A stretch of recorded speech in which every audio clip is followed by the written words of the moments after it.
할렐루야, 귀리의 말씀에 오신 여러분, 오늘도 하나님의 말씀이 여러분에게 감사로, 은혜로, 기쁨으로 다가오는 시간 되기를 축복합니다.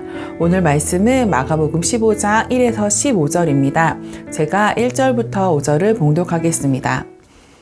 새벽에 대제사장들이 즉시 장로들과 서기관들 곧 온 공회와 더불어 의논하고 예수를 결박하여 끌고 가서 빌라도에게 넘겨주니 빌라도가 묻되 내가 유대인의 왕이냐? 예수께서 대답하여 이르시되 내 말이 옳도다 하시매 대제사장들이 여러 가지로 고발하는지라.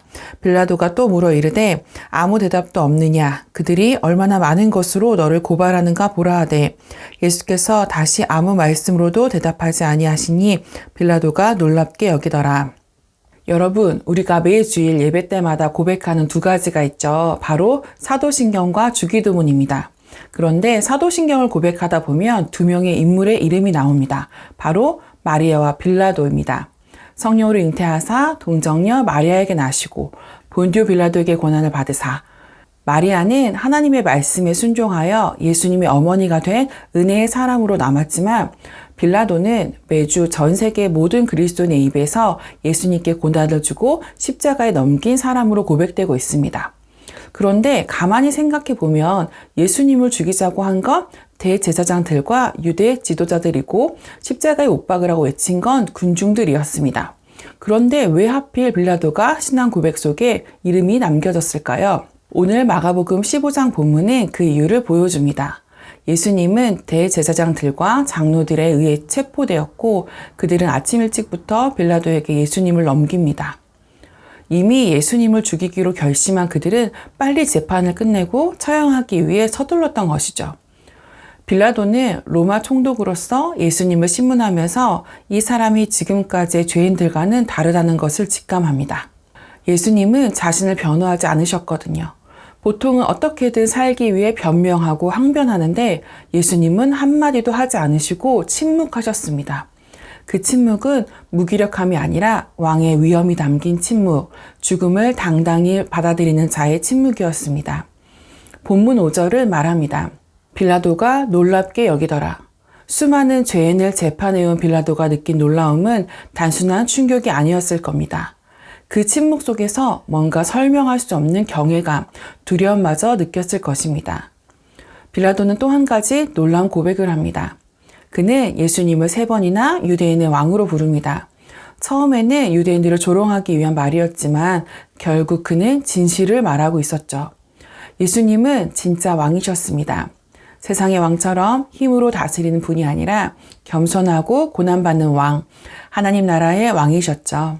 빌라도는 그 진리를 어렴풋이 느꼈지만 결정적인 순간에 외면하고 맙니다. 왜요? 자신의 입지와 사람들의 시선, 정치적 안정이 진리보다 더 중요했기 때문입니다.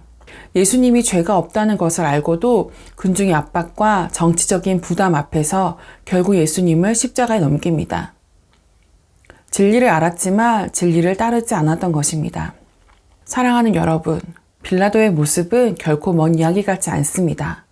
우리는 살아가면서 빌라도와 같은 선택의 갈림길 앞에 자주 서곤 하죠. 무엇이 옳은지는 알면서도 사람들의 눈치를 보느라 말하지 못한 적이 있지 않나요? 하나님께서 분명히 아니다 라고 말씀하시는데 이 정도는 괜찮겠지 하며 스스로 타협해 버린 적 우리 안에도 있죠. 신앙을 드러내야 할 순간에 조용히 고개를 숙이고 돌아선 적, 불의한 상황을 보면서도 침묵한 적, 하나님보다 사람들의 평가와 시선을 더 의식해서 진리보다 안정과 편안함을 선택한 순간들이 떠오르지 않습니까? 빌라도는 예수님을 유대인의 왕이라고 부르기까지 했지만 그 왕을 따르지는 않았습니다. 입으로는 진리를 고백했지만 삶으로는 진리를 외면한 것이죠. 하지만 우리는 예수님을 주님이라 부르는 사람들입니다. 주님이라 부른다면 그 고백에 합당한 용기와 결단이 따라야 하지 않겠습니까?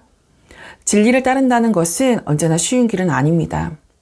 때로는 사람들에게 오해를 받고 관계가 틀어지고 실제로 손해를 감수해야 할 때도 있습니다. 그러나 기억하십시오. 하나님은 그 작고 조용한 믿음의 결단 하나하나를 잊지 않으십니다. 진리 위에 서려는 우리의 걸음을 통해 하나님의 뜻은 오늘도 이 땅 가운데 이루어지고 있습니다. 빌라도는 진리를 알면서도 외면한 사람으로 모든 세대 속에 죄인의 이름으로 남았지만 우리는 진리를 붙들고 따름으로써 하나님의 나라를 드러내는 제자의 삶으로 기억되기를 소망합니다. 사랑하는 여러분, 지금 여러분의 삶 가운데 진리를 따르기 위해 포기해야 할 것은 무엇입니까? 진리 위에 서기 위해 결단해야 할 일은 무엇입니까? 내가 서 있는 가정과 일터, 교회, 친구 관계, SNS, 그리고 내가 말하는 그 한마디 속에서 과연 나는 사람의 시선을 따르고 있는가? 아니면 하나님의 시선 앞에 서 있는가? 이 질문 앞에 우리는 정직하게 서야 합니다. 말씀을 정리하며 오늘 이 질문을 여러분 마음에 남기고 싶습니다. 당신은 진리를 알고도 외면하시겠습니까? 아니면 진리를 따라설 수 있겠습니까? 하나님보다 사람을 더 의식하며 살았던 나의 모습을 회개합시다. 진리임을 알면서도 잠시 외면했던 그 순간들을 주님 앞에 솔직하게 고백합시다. 그리고 오늘 다시 진리 위에 서기로 결단합시다. 예수님을 진짜 나의 왕으로 고백하며 그 길을 함께 걸어가길 원합니다. 그때 하나님은 우리의 흔들리는 마음 속에서도 진리 위에 서려는 우리의 작은 결심을 기쁘게 받으시고 하나님의 뜻을 이루는 삶으로 우리를 한 걸음 한 걸음 인도해 주실 것입니다. 함께 기도합시다. 사랑하는 주님, 오늘 빌라도의 모습을 통해서 우리 안에 있는 연약함을 보았습니다. 세상과 타협하였던 것, 또한 세상을 따라갔던 것, 주님 그 모습을 다시 한번 보게 하시니 감사합니다. 우리 안의 연약함을 불쌍히 여겨주시고 또한 우리 안에 타협하였던 것들을 주님 용서하여 주옵소서. 우리가 부족하지만 주님을 따르기로 결정했을 때 주께서 우리의 삶을 열어가실 줄 믿습니다. 주님, 진리 앞에서 진리를 선택하고 진리를 외치며 진리대로 살아가는 삶 살게 하여 주옵소서.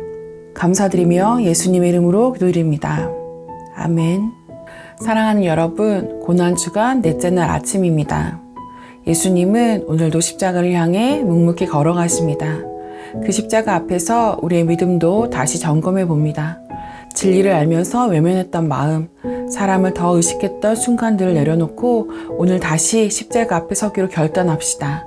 오늘 하루 예수님처럼 진리 위에 서고 믿음을 행동으로 살아내는 하루가 되기를 축복합니다.